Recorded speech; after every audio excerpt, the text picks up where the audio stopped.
Hello guys, हम आज आपके लिए लेकर आए हैं बहुत ही इंटरेस्टिंग और horror story catch your breath, जो आपको बहुत ही पसंद आने वाली है। लेकिन इससे पहले गाइस, अगर आप चैनल पर नए हैं तो सबसे पहले चैनल को सब्सक्राइब कर दें और बेल आइकन को भी प्रेस कर लें, क्योंकि फ्रेंड्स आप बाद में सब्सक्राइब करना भूल जाते हैं। तो चलिए शुरू करते हैं। इस फिल्म की शुरुआत होती है दो भाई एंड्रयू और माइक से।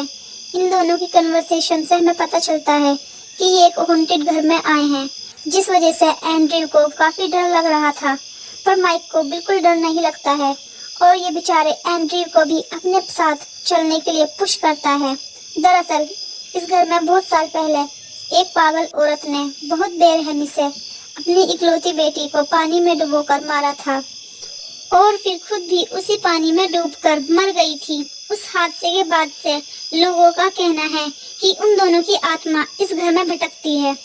अब ये सच है या नहीं, इसी बात का पता लगाने के लिए ये दोनों यहाँ पर आए हैं।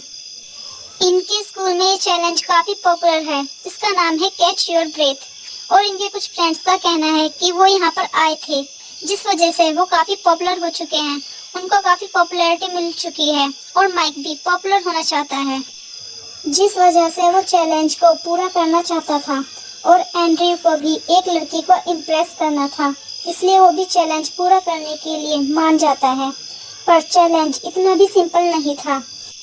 इस चैलेंज में इन्हें उस बाथरूम में जाना था जहां एक्चुअल में हादसा हुआ था, और सबसे पहले 2 कैंडल जलाने के बाद बाथटब को पानी से फिल करना था और फिर उसी पानी को देखकर कुछ पर्टिकुलर लाइंस बोलनी थी आत्मा को बुलाने के लिए। बस इसके बाद इन्हें कुछ नहीं करना था। पर एक खतरनाक लॉजिक था कि इसके बाद लेडी आत्मा उस पानी से बाहर निकलेगी और दूसरे कैंडल को बुझा देगी। उसके बाद शुरू होगा असली खेल। उन्हें अगले 1 मिनट तक अपनी सांस को रोक कर रखना होगा, तो वो आत्मा उसे हार्म नहीं पहुंचा पाएगी और 1 मिनट बाद गायब हो जाएगी। लेकिन अगर 1 मिनट वो सांस नहीं रोक पाया तो क्या होगा? इसका जवाब माइक के पास नहीं था। अब जब एंड्रयू को पता चलता है कि उसे ये सब अकेले करना है, तो वो घर जाने के लिए कहने लगता है, पर माइक उसे नहीं जाने देता है और कहने लगता है ये भूत वूत कुछ नहीं होता है, सब कहने की ही तो बात है, रियल लाइफ में ये सब नहीं होता है। माइक ये सब कहकर एंड्रयू को ऊपर भेज देता है, उसी बाथरूम में जहाँ हादसा हुआ था। माइक के कहने पर एंड्रयू ऊपर जाता है और झटपट सारे काम करके एक कोने में बैठ जाता है। और जब जब हवा से मोमबत्ती बुझने की नौबत आती है, उसके सांसें थमने लगती है। इसी तरह कुछ मिनट बीत जाते हैं और अब एंड्रयू को भी लगता है कि ये सब सच में कुछ नहीं होता है, ये सब झूठ है, और वो माइक को बुलाने के लिए जाने लगता है। पर उसके बाथरूम से बाहर जाने से पहले ही अचानक हवा के झोंके से कैंडल बुझ जाती है और साथ में इलेक्ट्रिक लैंप भी बुझ जाता है। एंड्रयू अपना लाइटर ढूंढने लगता है, तभी उसे पानी से कुछ हलचल सुनाई देती है, जैसे पानी से कोई बाहर निकल रहा हो।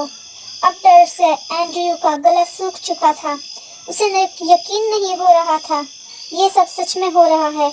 शायद हाँ, क्योंकि हवा से कभी भी इलेक्ट्रिक लैंप तो नहीं बुझता है। एंड्रयू किसी तरह लाइटर ढूंढकर आग जलाता है, लेकिन लाइटर की रोशनी से अंधेरा दूर नहीं होता है, बल्कि और बढ़ता जाता है। और एंड्रयू को अपने आसपास किसी की सांसों की आवाज फील होने लगती है और फिर एंड्रयू को एक पल के लिए एक भयानक चेहरा दिखाई देता है और फिर अचानक लाइटर बुझ जाता है। वो और कोई नहीं बल्कि लेडी बनीथ थी। वह ये समझ जाता है और झटके से बाथरूम का दरवाजा खोल बाहर निकल आता है और जोर जोर से अपने भाई को मदद के लिए बुलाने लगता है, पर शायद उसकी आवाज उस तक नहीं पहुंचती है। इधर उस ओर आत्मा बाथरूम से बाहर निकल आती है और धीरे धीरे एंड्रयू की तरफ बढ़ने लगती है। वो बिल्कुल छिपकली की तरह रेंगते हुए चल रही थी और उसके बाल हवा में बहुत भयानक तरीके से उड़ रहे थे। एंड्रयू अपनी सांस को रोकने की पूरी कोशिश करता है और वो नोटिस भी करता है, जब वो अपनी सांसों को होल्ड कर रहा है तो आत्मा कोई मूव नहीं कर रही है, जैसे कि कोई स्टैचू हो। मगर एंड्रयू के लिए 1 मिनट तक सांस को रोकना बहुत मुश्किल था, इसलिए वो एक प्लान करता है और कुछ सेकंड को सांस को लेकर नीचे की ओर भागता है। लेकिन जल्दबाजी में वो बेचारा सीढ़ियों से नीचे गिर जाता है और उसको काफी चोट भी लग जाती है। अब ऐसे में एंड्रयू के लिए सांस रोक पाना काफी मुश्किल हो गया था। और इधर लेडी बनीथ की आत्मा धीरे धीरे एंड्रयू के करीब आने लगती है। एंड्रयू अब एक आखिरी बार सांस रोकने की कोशिश करता है, पर काफी इंजरी होने के कारण वह सफल नहीं होता है और लेडी बनीथ उसकी सांसों को हमेशा के लिए चुरा लेती है। कुछ देर बाद जब माइक एंड्रयू को ढूंढता हुआ ऊपर आता है तो वह उसे बाथरूम के अंदर मिलता है। उसका चेहरा नीला पड़ चुका था और आंखें सफेद हो चुकी थी और उसे देखकर ऐसा लग रहा था जैसे कोई इनविजिबल चीज उसे सांस लेने से रोक रही हो। माइक को कुछ समझ नहीं आता है कि वो ऐसे में क्या करे। वो अपने भाई को लेकर भी नहीं जा सकता था, क्योंकि लेडी बनीथ के घर में लोग आते तो अपनी मर्जी से हैं, पर जाते अपनी मर्जी से नहीं हैं। सभी को इनके हाथों इसी तरह मरना पड़ता है। देखते देखते बाथरूम का दरवाजा बंद हो जाता है और हम गैस कर पाते हैं कि अब माइक के साथ भी वही होगा जो एंड्रयू के साथ हुआ है, और ये कहानी यहीं पर खत्म हो जाती है। गाइस, बेकार में थोड़ी सी पॉपुलेशन के चक्कर में इन दोनों ने अपनी जान गंवा दी।